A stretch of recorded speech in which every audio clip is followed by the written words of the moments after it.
तेबे राज्य में कोटिएरु अधिक महिला खाताକୁ आसिब सुभद्रा योजनार तृतीय किस्ती टंका। एने तारीख घोषणा कर सारी राज्य सरकार।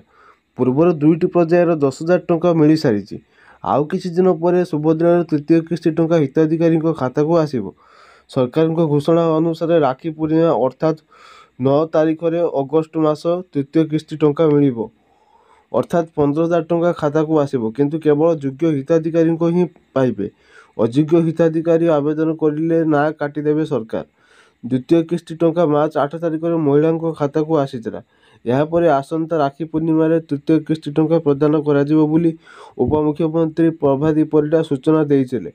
सुभद्रा योजनार जेपरी कौनसी योग्य हिताधिकारी वंचित न हुअंती सेथिबाई घर घर बुली हिताधिकारी को चिन्हट कराजिबो बोली उपमुख्यमंत्री प्रभाती परिडा कहिसंती।